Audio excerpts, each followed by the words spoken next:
Cette semaine, à Église en sortie, on discute du livre « L'Empire du politiquement correct » avec le sociologue et chroniqueur Mathieu Bock-Côté. Et on vous présente un reportage sur le 5e anniversaire de la canonisation de Saint François de Laval en la basilique cathédrale Notre-Dame de Québec.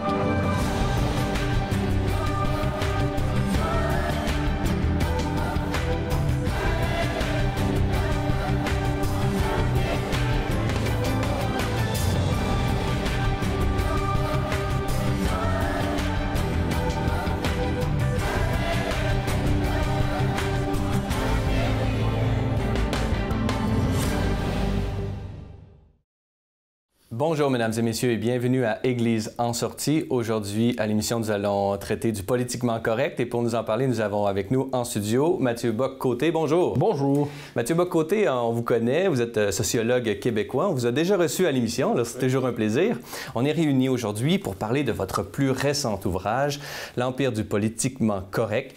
Essai sur la responsabilité politico-médiatique. Alors, c'est de ce sujet que j'aimerais qu'on traite aujourd'hui, puisque c'est vraiment un très beau et profond livre avec énormément de références. Alors, j'espère qu'on va avoir le temps de faire le tour ensemble aujourd'hui. Permettez-moi cette première question un peu simple, mais qu'est-ce que c'est que le politiquement correct? Alors, le politiquement correct, c'est ce dispositif au cœur de l'espace public qui sert à exclure du débat ou à tout le moins à diaboliser, à disqualifier moralement, à expulser en fait de la conversation civique ceux qui remettent en question ce qu'on pourrait appeler l'héritage des Radical 60s, ce qui s'inscrit dans le monde d'aujourd'hui avec donc la célébration tout azimut de la diversité, quelle qu'elle soit, la sacralisation de toutes les causes issues des minorités victimaires et aussi la disqualification systématique de l'identité commune, de la continuité historique, de la continuité nationale, de la continuité civilisationnelle. Donc le politiquement correct, c'est ce dispositif qui sert en fait à expulser des paramètres de l'espace public ou à disqualifier dans l'espace public ceux qui remettent en question l'esprit de notre époque. C'est-à-dire n'ayant plus aucun repère inscrit dans le temps, aucune base constitutive de son identité. Donc, c'est cette espèce de... Le politiquement correct, qu'est-ce que c'est? C'est ce dispositif qui empêche toute remise en question de ce grand élan vers une société toujours plus, on nous dit plurielle, je dis quant à moi, éclatée. J'aimerais qu'on parcourt justement des concepts que vous avez défrichés pour nous, là, justement, qui identifient les processus de ce politiquement correct qui s'applique. Alors, vous en avez plusieurs. J'espère qu'on va avoir le temps d'en voir le plus possible ensemble. Sinon, nos téléspectateurs pourront se procurer le livre et vraiment approfondir cela. Alors, un des premiers que vous manifestez, c'est celui de la psychiatrisation de l'adversaire. Alors, de quoi il s'agit? Alors, on le voit à travers l'utilisation des termes en phobie de plus en plus dans nos sociétés. Qu'est-ce qu'une phobie? C'est une névrose maniaque, c'est une monomanie inquiétante, c'est une peur irrationnelle. Bon, alors à partir du moment où vous ne voyez pas, par exemple, dans votre adversaire, quelqu'un qui, moi je pense, s'oppose à la théorie du genre, vous le voyez, un transphobe. Un critique de l'islam, non, un islamophobe. Un critique des seuils d'immigration trop élevés, un xénophobe. Eh bien, vous expulsez votre adversaire non seulement du domaine de la conversation publique, mais même de la rationalité. Parce que si vous êtes un phobe, vous êtes non plus figure propre au débat public. Vous devez aller voir votre psychiatre, vous guérir de cette peur irrationnelle maniaque pour ensuite revenir une fois guéri. Donc moi, l'utilisation du vocabulaire en phobie, je trouve que c'est un bon exemple justement pour exclure de l'espace public ceux qui n'applaudissent pas l'époque ou qui participent pas à sa chorale. Un deuxième que vous manifestez, c'est celui du contrôle de l'agenda médiatique, en ce sens que ce n'est pas nécessairement la pluralité des options disponibles, mais vraiment la sélection même des sujets dont on peut parler d'une certaine façon. Alors, pouvez-vous nous manifester peut-être par des exemples, comment ça se manifeste? Ben, alors, on nous dira, par exemple, dans la construction du récit médiatique, parce que vous savez, je vais me dire, de ce point de vue, le véritable pouvoir dans les sociétés démocratiques comme les nôtres aujourd'hui, c'est le pouvoir de la mise en scène de la société. C'est le pouvoir du récit médiatique.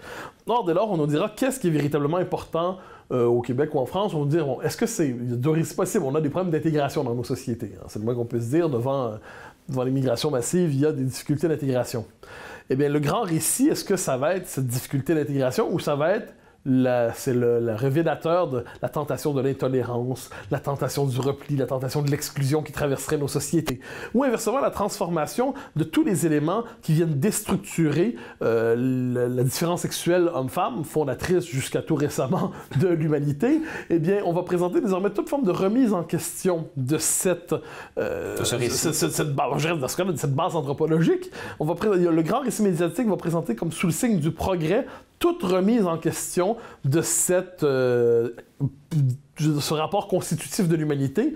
Donc là, le grand récit médiatique, chaque fois que c'est remis en question d'une manière ou de l'autre, puis il y a toujours là-dedans, ça c'est assez drôle, l'instrumentalisation de la science. Donc il y a toujours une étude qui vient nous prouver que ce que l'on croyait vrai depuis plusieurs millénaires est fondamentalement faux, parce que je ne sais pas quel département de Queer Studies de l'Université du Kansas en arrive à la conclusion que les hommes et les femmes n'existent pas. Les études prouvent que. Alors ça, c'est l'instrumentalisation de la science là-dedans, c'est un bon exemple. Donc, mais c'est cette idée qu'il faut maîtriser le récit médiatique, et si vous ne parlez pas de l'enjeu du jour, et si vous prétendez parler d'un autre enjeu prétendant qu'il est important, vous êtes disqualifié. On le voit même dans ce que j'appelle la question des faits divers et faits politiques. Qu'est-ce qui fait qu'un événement est traité comme un fait divers ou un fait politique? Bien, selon qu'il confirme la logique du régime ou qu'il vient la contredire. Un autre élément, c'est la logique du calendrier. On le voit souvent dans l'Église, subit souvent cet argument-là. On est en 2019, donc pourquoi l'Église pose a telle position? Alors, pouvez-vous nous expliciter un peu la logique derrière? C'est ce que j'appelle l'argument du calendrier. C'est-à-dire, Justin Trudeau l'a incarné de manière assez amusante ici quand il avait dit « Pourquoi vous voulez la parité, M. Trudeau? Pourquoi c'est important pour vous? Parce qu'on est en 2015. » Donc, nous serions un moment dans l'histoire où toute discussion viendrait s'abolir parce qu'il suffit de mentionner la date pour dire on est rendu là, donc il n'est plus possible de penser autrement, sachant où on est. Donc, c'est une conception très orientée du fil de l'histoire qui se déploierait sous le signe de l'inéluctable, de l'inévitable et par ailleurs du profitable. C'est la marche de l'histoire. C'est la marche de l'histoire, c'est le sens de l'histoire. Et c'est toujours amusant parce que donc en 2014, c'était pas le temps. Puis en 2016, on doit passer à autre chose. Donc, c'est comme si on abolit la discussion politique sous le signe du calendrier. Il suffit seulement de savoir qu'on est rendu à telle date et on devrait déjà savoir quoi penser. J'ai une conception un peu plus pluraliste, justement, du débat public. Devant une personne, par exemple, ou un parti politique, ou une institution comme l'Église, par exemple, qui subit des attaques comme ça, peut avoir plusieurs tentations. Vous en mentionnez une, plusieurs, mais j'aimerais attirer l'attention de nos téléspectateurs sur celle-ci en particulier. C'est l'intériorisation de la censure. Alors, elle ne se fait plus imposer, d'une certaine façon, un refus de parole ouvert et, disons, explicite, mais elle intériorise elle-même dans son discours vraiment les limites, elle limite son propre discours. Alors, comment on peut arriver à une position comme ça? En fait, c'est la condition de l'inscription dans l'espace public. C'est-à-dire, on comprend que pour participer au débat public, il faut accepter certains dogmes, certains tabous, certains interdits et certaines croyances obligatoires. Parmi celles-là, il y a l'argument du calendrier, c'est encodé dans des slogans. Une époque se dévoile par ses slogans. Par exemple, la diversité est une richesse, ou encore, il faut s'ouvrir à l'autre. Moi, je suis toujours de ce point de vue, vous connaissez mes questions sur ça du l'autre, mais à quel autre dois-je m'ouvrir? Et ensuite, à combien d'autres dois-je m'ouvrir? Normalement, dès qu'on commence à déconstruire les slogans, ils s'effritent assez rapidement. Mais oui, on intériorise, on comprend que pour participer au débat public, il faut envoyer des signes ostentatoires d'adhésion au récit médiatique. Et qui ne le fait pas devient rapidement suspect. Alors, c'est vrai plus souvent pour les partis conservateurs que pour les partis progressistes ou pour les intellectuels conservateurs que pour les intellectuels progressistes, parce qu'ils savent que s'ils expriment un désaccord trop marqué avec l'esprit de l'époque, vient rapidement le procès, vient rapidement l'accusation de dérapage, vient rapidement l'accusation de propos sulfureux, une pensée controversée. Et à partir de là, il y a une étiquette qui est collée à la figure de la personne qui devient une personnalité suspecte dans l'espace public. Or, pour l'immense majorité d'entre nous, je le comprends parfaitement, personne n'a envie de vivre à la manière d'un suspect dans l'espace public. Personne ne veut errer dans l'espace public à la manière d'un infréquentable de service. Alors, l'immense majorité, sauf quelques exceptions, intériorisent ces interdits et plus encore les font quelquefois respecter à leur propre camp. Ça, c'est assez drôle. Dans la fameuse à droite, on le voit souvent à droite en France surtout. Donc, on va voir à droite certains qui vont être le gardien de la morale de gauche, dans l'espoir d'être adoubé par le camp d'en face et de se faire dire vous êtes mon homme de droite préféré. En fait, vous n'êtes pas vraiment un homme de droite, vous êtes un homme de gauche au fond de vous-même. Normalement, c'est un superbe compliment.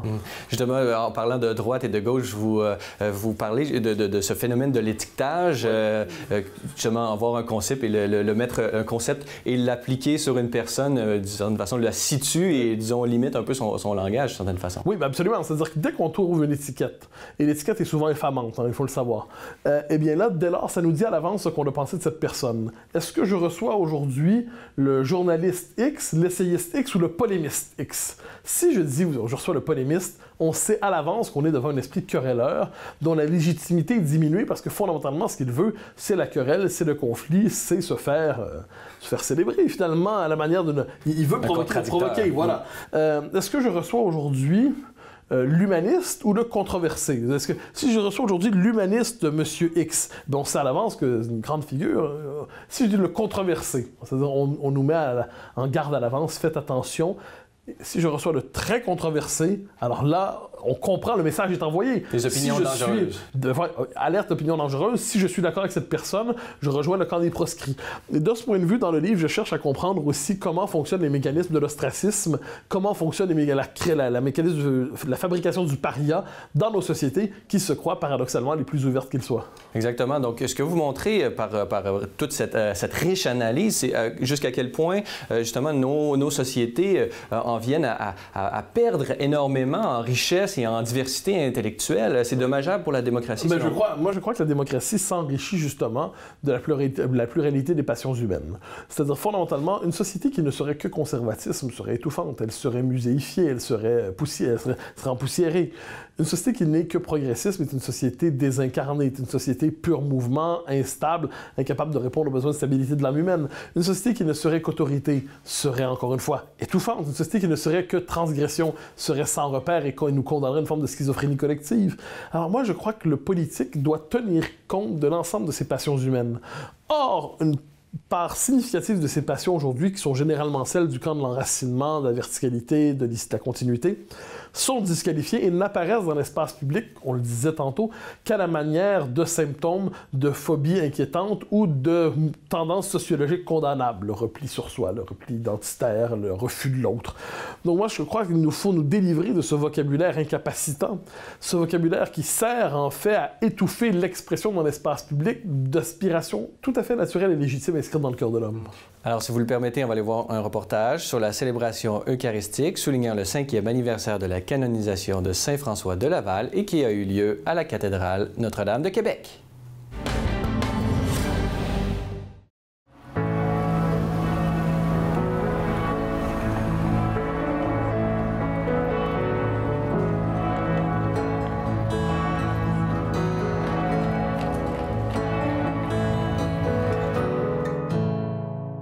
Le 6 mai, à chaque année, c'est la fête de Saint François de Laval, la fête liturgique. Alors, c'est la date que l'Église a retenue et chaque année, nous aimons la célébrer. Depuis 5 ans qu'il a été canonisé et chaque année, ça prend de plus en plus d'ampleur. Il y a de plus en plus de gens qui découvrent sa vie si extraordinaire. On est l'âme canadienne et tout un peuple en même temps. Évidemment, canoniser une personne, c'est reconnaître vraiment qu'elle a été configurée au Christ, configurée à la Trinité. Et François de Laval a été ça, comme tous les saints et saintes. Hein? C'est pas lui-même qui a mis en évidence, mais l'action de Dieu en lui. Et il a été à l'écoute de l'Esprit Saint, en communion avec le Père. Il a imité Jésus-Christ. Voilà, c'est ça un saint. Et il a vécu ça de façon héroïque. Il y a 5 ans, en 2014, le pape François nous a surpris en annonçant la canonisation de ce grand saint, en même temps que Sainte Marie de l'Incarnation. Et il l'a fait parce qu'il voulait donner à l'Amérique du Nord et au Canada, au Québec, de façon spéciale, le témoignage de 2 grandes figures du début de la colonie.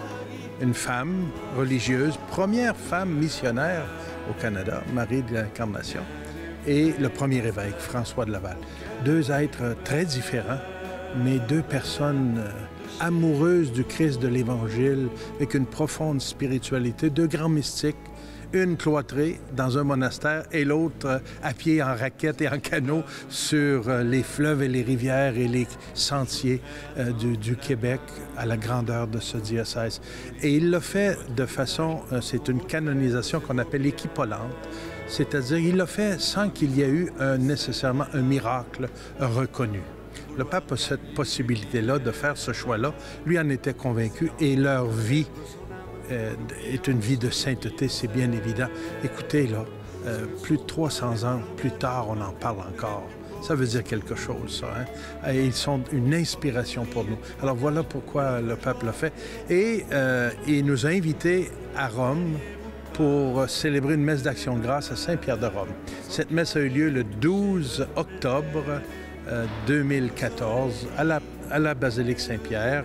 J'étais là et le pape a livré une homélie très forte où il a parlé du renouveau missionnaire et qu'il souhaitait que le Québec donne encore des missionnaires pour envoyer dans le monde entier. Il a cette vision-là. On a besoin de ces témoins-là, mais on a besoin de les imiter. Quelli che ci hanno preceduto, di quelli che hanno fondato la nostra Chiesa, Chiesa feconda, quella del Québec. Questa memoria non ci porti a abbandonare la franchezza, non abbandonare il coraggio. Forse, no, non forse, è vero, il diavolo è l'invidioso e non tollera che una terra sia così feconda in missionari.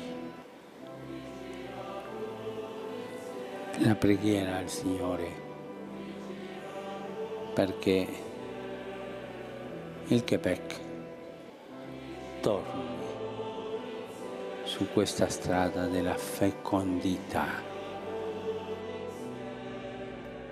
François de Laval m'inspire énormément. D'abord, c'est un homme enraciné profondément dans le Christ, dans la parole de Dieu. C'est l'homme de la parole. C'est l'homme qui est venu ici se mettre à l'écoute pour discerner ce que l'Esprit Saint disait. Rappelons-nous, on est peu après le Concile de Trente, un renouveau pastoral très fort, une épopée missionnaire aussi en France. Hein, c'est une épopée aussi, une époque très, très forte en spiritualité, avec l'école française de spiritualité. Et François de Laval a été imprégné de cette formation-là. D'abord, 10 ans avec les Jésuites, ensuite avec Henri de Bernière, un laïc, et l'école de Caen, qui avait toute une spiritualité à la fois très spirituelle et très, très missionnaire, très apostolique. Et lorsqu'il est nommé évêque ici, il se préparait pour être missionnaire, lui, au Tonkin, qui est aujourd'hui le Vietnam.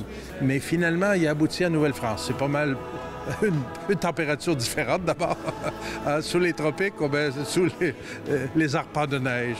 Et il est arrivé ici et il a vu qu'il y avait un pays, un continent évangélisé à bâtir, une église à fonder.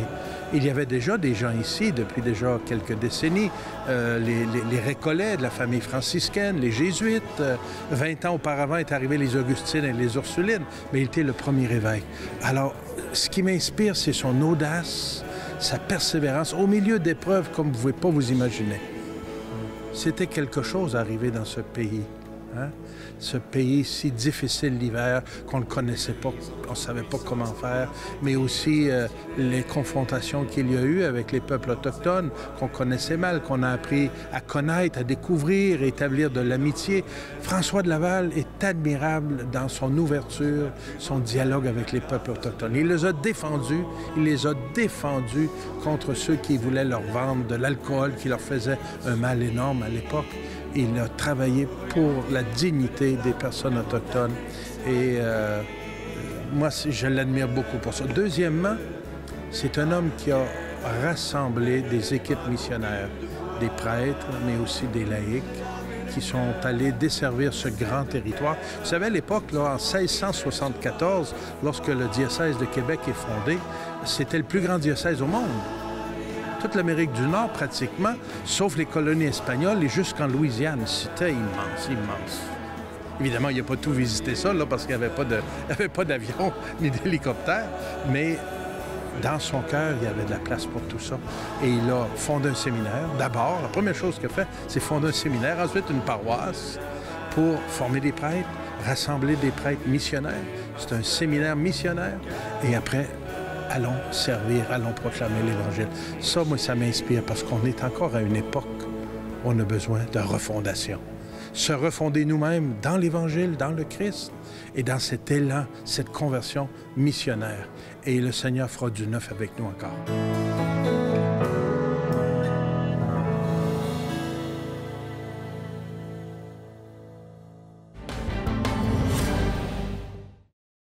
Nous sommes toujours en compagnie de Mathieu Bock-Côté. Pouvez-vous nous dire un peu qu'est-ce que... Bon, vous parlez du régime médiatique. On comprend, bon, les médias traditionnels, je pense que ça saute aux yeux de tout le monde, ces tactiques du politiquement correct. Maintenant, il y a une révolution médiatique qui a lieu à l'heure actuelle avec les médias sociaux. Qu'est-ce que ces médias sociaux viennent apporter justement à cet univers médiatique? Alors, premièrement, on assiste à un découplement, un détachement de l'espace public et de l'espace médiatique. C'est-à-dire l'espace médiatique avait colonisé complètement l'espace public dans nos sociétés. Alors l'espace public résiduel tenait dans quelques revues ici et là, telle conférence, bon. Mais c'était assez marginal. Or, les médias sociaux, qui sont critiquables sur bien des points, ont néanmoins révélé quelque chose, c'est-à-dire que les médias ne sont plus le contre-pouvoir. Les médias sont le pouvoir. Et les médias sociaux critiques, de ce point de vue, émergent se constituent en critiquant l'hégémonie médiatique en disant, en instant, votre récit médiatique est un récit biaisé, un récit idéologique, et nous allons le condamner. Donc, on voit qu'il y a une forme de déconstruction en temps réel par les médias sociaux et plus largement par différents sites et ainsi de suite, du récit médiatique dominant. Et là, ça révèle finalement que le récit médiatique n'était pas neutre ni objectif et portait une vision du monde pour l'essentiel. Il s'est fait appliquer sa propre médecine aussi. Oui, et puis oui, absolument. Et dans cet esprit, alors évidemment, il y a une espèce, à travers ça, il y a une pluralisation des voix qui s'expriment dans l'espace public, il y a des préférences populaires qui peuvent s'exprimer, il y a aussi le mauvais côté, je m'en voudrais de ne pas le mentionner, c'est la complaisance dans l'abject, c'est la tentation du lynchage. Théorie du complot. Le complotisme, alors il y a le meilleur comme le pire dans tout, mais là, je crois qu'il y a néanmoins une forme de revitalisation démocratique qui s'opère à travers cette remise en question de l'hégémonie médiatique. Justement, dans votre livre, là, au chapitre 3, vous avez vraiment un titre qui va faire jaser, j'en suis bien sûr, ce que la gauche appelle la droite. Alors, j'aimerais, disons, si vous le voulez bien, paraphraser un peu votre titre et l'appliquer à la vie de l'Église, puisqu'on est à l'émission Église en sortie. Alors, selon vous, qu'est-ce que le progressisme pense de l'Église? Fondamentalement, je crois que l'Église, par sa prétention au dogme, donc ensuite, sa prétention... Ensuite, ça dépend d'un pape à l'autre, mais sa prétention à ne pas se plier à l'esprit de l'époque, c'est-à-dire à porter une vérité qui doit éclairer les époques. Ensuite, cette vérité peut s'adapter dans sa manière de se dire, mais elle prétend porter une vérité qui est censée éclairer toutes les époques. Y a-t-il quelque chose de plus... Et elle prétend contenir, même si l'Église a accepté la modernité, elle prétend néanmoins, par sa prétention à connaître une morale naturelle, par exemple, qu'on soit d'accord ou non, est une autre chose, mais par sa prétention à connaître une morale naturelle, elle prétend donc une forme d'objectivité de la loi morale. Alors, devant tout cela, l'époque ne sait pas comment réagir. Elle y voit une forme... C'est pour ça que je pense qu'elle y voit la grande opposition. C'est l'opposition anthropologique. C'est la porteuse d'une autre anthropologie. C'est la porteuse d'une conception de la verticalité déclarée, avouée, assumée. Donc, l'Église, de ce point de vue, c'est le grand illégitime de l'époque, de ce point de vue. Et voilà pourquoi même ceux qui ne sont pas croyants continuent de regarder ce qui se passe avec l'Église en espérant qu'elle finisse par se soumettre. On guette le moment de soumission. Ensuite, comme je dis, sur ces questions-là, je ne prétends pas trancher d'une manière ou de l'autre, adhérer ou non, mais je constate que dans l'esprit de l'époque, nous sommes devant une institution qui n'entend pas se définir exclusivement dans les paramètres de la modernité, ce qui la rend suspecte, ce qui pour d'autres la rend détestable. Et justement, elle a été souvent, disons, sous le feu des projecteurs durant plusieurs années pour des bonnes et de mauvaises raisons. Justement, par rapport à cette logique du politiquement correct et des différents processus là, qu'on a énumérés dans la première partie de l'émission, pouvez-vous nous dire un peu votre évaluation de ce positionnement de l'Église dans les médias? Je crois que le pape François fait tout pour rendre l'Église médiatiquement compatible. Sur la grande question de notre époque, qu'on le veuille ou non, c'est la question de l'identité. et c'est la question aussi de l'immigration. Et le pape François donne tous les gages possibles au système médiatique sur le plan de la question de l'immigration.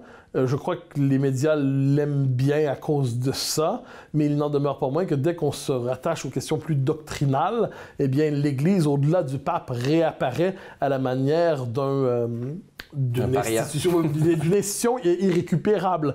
Inversement, quand on pense au pape précédent, Benoît XVI, sa prétention à penser une critique, c'est un philosophe Benoît XVI fondamentalement, c'est un philosophe de vocation, et sa critique de la modernité, on peut être d'accord ou non, mais c'était quand même très articulé philosophiquement, c'était pour cela presque inadmissible, parce qu'il expliquait, c'est pas qu'il n'avait pas compris l'époque, c'est qu'il la comprenait puis il l'acceptait pas. Donc encore une fois, devant cela, il y avait quelque chose d'inacceptable. Cela dit, j'ai tendance à croire que quand l'Église, je le dis à la manière d'un observateur, quand l'Église cherche trop à mimer l'époque, à se dissoudre dans l'époque, elle perd sa spécificité. Il est possible que lorsqu'un homme ou une femme se tourne vers l'Église, il cherche autre chose qu'une reproduction de l'esprit de l'époque. Il est possible qu'il cherche une liturgie, une parole particulière, une verticalité, des rites, une manière de se connecter à certaines aspirations de l'âme humaine auxquelles la modernité répond mal. Il est possible, de ce point de vue, que celui qui se tourne vers l'Église et qui n'y voit finalement que dans son discours la même chose que ce que l'époque rend disponible, il est possible qu'il soit déçu. Là, vous avez parlé de l'Église et je vous en remercie au niveau universel. Peut-être on pourrait venir plus près de chez nous, là, au Québec. L'Église, comment est-ce que vous la voyez là, dans les médias? Est-ce que vous voyez qu'elle a, par exemple, intériorisé la censure? En fait, on ne la voit pas. C'est-à-dire, faut être honnête là-dessus. L'Église ne sait plus trop comment s'inscrire dans l'espace public autrement qu'à la manière d'un résidu qui demande à ne pas trop se faire détester.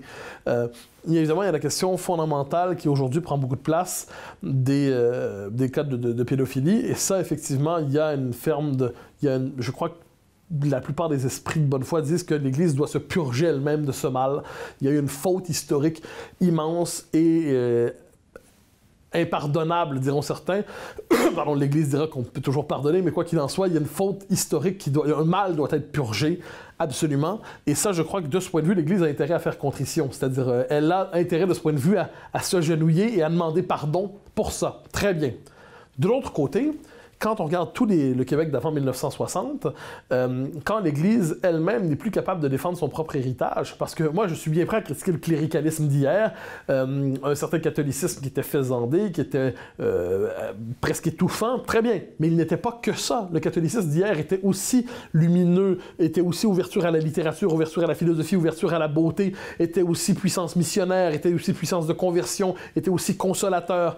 Que l'Église soit incapable de défendre, était aussi une foi, c'est une foi qui illuminait ceux qui y adhéraient, que l'Église soit incapable de défendre dans l'espace public son propre héritage en disant oui, on a fait du mal, puis on a fait beaucoup de mal, mais on n'a pas fait que du mal. On a aussi fait du bien, qu'elle soit incapable de porter ça dans l'espace public autrement qu'à la manière d'une parole pénitente. Je crois qu'en dernière instance, du point de vue de l'analyse, appelons ça politique, elle se sert bien mal.